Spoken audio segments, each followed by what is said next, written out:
They have always seen him, at best, as a bit of a cold fish who means well, works hard, but doesn't really understand politics.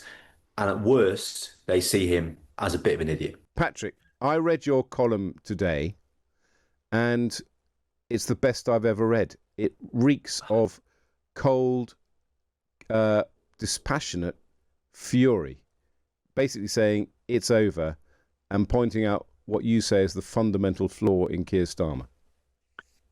Yes, it is over. And I've been really struck by the number of people in the Labour Party who've got in touch with me today to say they agree with what I've written, including people around Keir Starmer who've worked for Keir Starmer who, frankly, always thought I was a bit of a prat and never really engaged with me.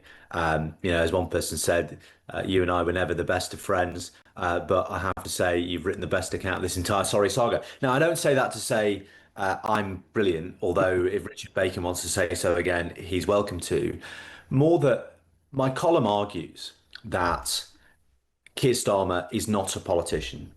He has never done the things that most leaders of the Labour Party do, which is grow up in the Labour Party, have a more than instrumental relationship with the Labour Party, have a network of people, think seriously about politics. Instead, he just outsources and outsources and outsources all the major political decisions he takes, be that on policy, be that on personnel, be that on strategy itself.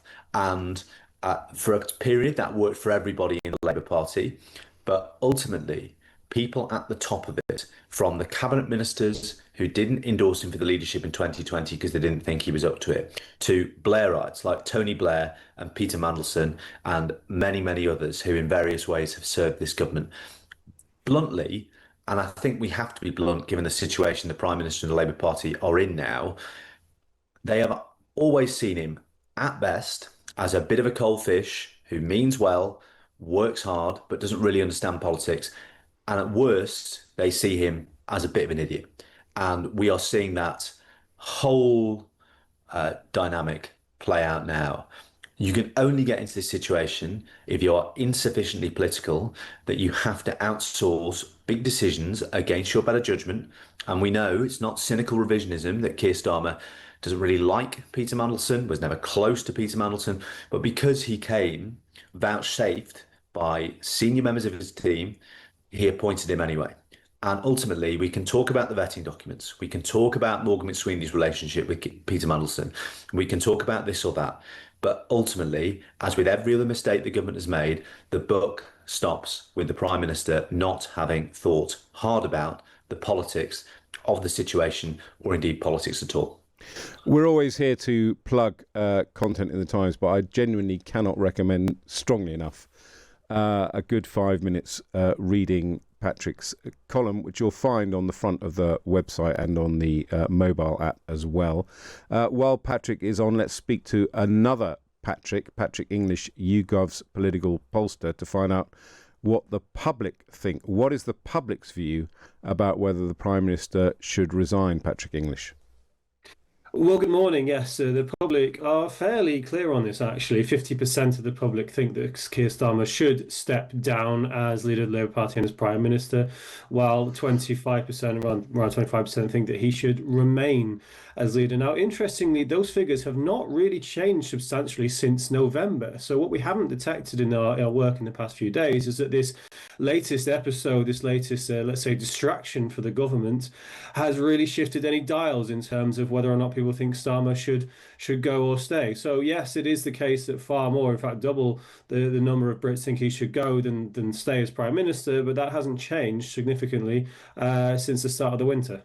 So that's a settled view of the public, and presumably over the next few days we'll see whether the Mandelson scandal has had an impact by getting more people to want Keir Starmer to resign.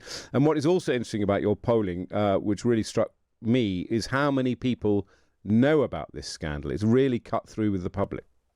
It absolutely has, yes. Even last week, before the latest tranche of emails dropped and exposed quite the depth of the relationship between Mandelson and Epstein, the public told us that the Epstein files in general were the number one thing that they noticed last week, 22% citing that as the thing which they thought had cut through the most to them. I think we can expect that number to go dramatically upwards this week when we check back in with the public later today. And indeed, we found when we asked the public had they heard of this story, so not quite is it the number one story, but had they heard of it at all, only 5% of Brits said that they had heard nothing at all about the Mandelson and Epstein relationship this week. So it is a story which gets cut through in a big way. This is the same level of cut through as we saw in issues around Partygate, lockdown breaches, all of that, which of course eventually in the end toppled the Prime Minister, although it did take some time. So yes, this is a story that people are noticing. And what about the potential successors to Keir Starmer? Angela Rayner obviously being one of the front runners. What do the public think of her at the moment? Well, the public think of Angela Rayner as they do, quite frankly, the vast majority of politicians on offer, let's say, in Britain today. And they don't have a very positive view of her, but they don't have a positive view of Farage, they don't have a positive view of Badenoch, they don't have a positive view of anybody, really. The most popular, to coin a phrase, politicians that we measure, really, people like Andy Burnham, and he floats around about a net zero of approval versus disapproval. So there isn't really anybody you can point to say, well, that is a potential prime minister, be them from the Labour Party or otherwise, who would court great favour with the public. But, you know, there are scales to this, and Keir Starmer in particular certainly is far more underwater with the public than his potential successors might be. Although when we explore this in the polling, there's little to suggest that any change would be a dramatic silver bullet for Labour, but we'll have to wait and see whether or not they take that decision. Brilliant. Patrick English, YouGov's political pollster, thank you for coming on the show. I guess My pleasure, thank Ed you. Miliband is probably aspiring to net zero poll ratings. Boom, boom. Patrick Maguire, in terms of, if one concludes that Keir Cheers, mate. Starmer, Thank you. Keir Starmer has to go, getting him out is difficult. There's going to be the Gorton and Denton by-election. That must now look like a odds-on catastrophic defeat for Labour. And then there's presumably a wipeout at the polls. When are people going to move? Because it takes, in my experience, a few heavyweight cabinet ministers to resign, really put their head above the parapet. Yeah, look, and there is no sign that that is going to happen yet. There was no sign it was going to happen earlier in the week. And that is the problem. What is the thing that triggers this? And there is also no guarantee, as much as there are ministers considering their futures, and I'm talking about junior ministers here, who feel this is all awful. What's the point in resigning if no one's going to follow you and there is no plan for the succession? That's the problem. There is no plan for the succession. There is just overwhelming anxiety, depression, resentment, revulsion at the current state of affairs at the top of the Labour Party.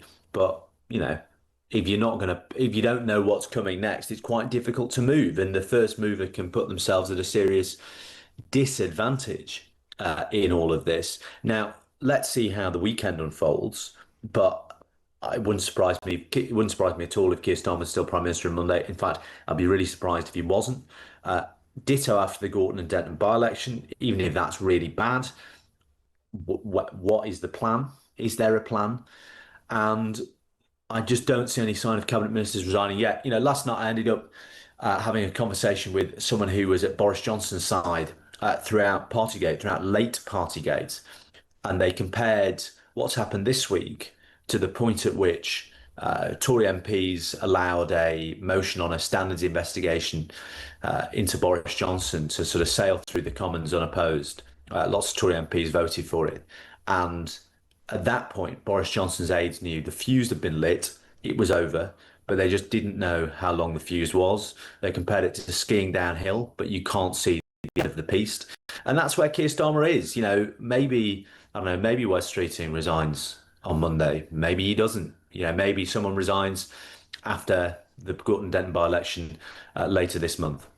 Maybe they don't. Does Morgan McSweeney go first, or do they go together? I think Morgan McSweeney and Keir Starmer are now politically one and the same, and that, to a certain extent, is a tragedy for Morgan McSweeney, who could have, if he'd gone earlier, detached his reputation, which until about 5 minutes ago was pretty good as a campaigner within the Labour Party, from that of Keir Starmer. But ultimately, when they go, they'll go together. He could get rid of Morgan McSweeney. It will just prolong this terminal diagnosis, right? It would be a palliative measure rather than a cure, and that's how grave it is. There are loads of things the Prime Minister could theoretically do, but it does not change the fundamental problem he has, which is, as I opened my column with this morning, it is over. Over maybe a state of being that lasts for quite a long time, but it's finished. He's finished.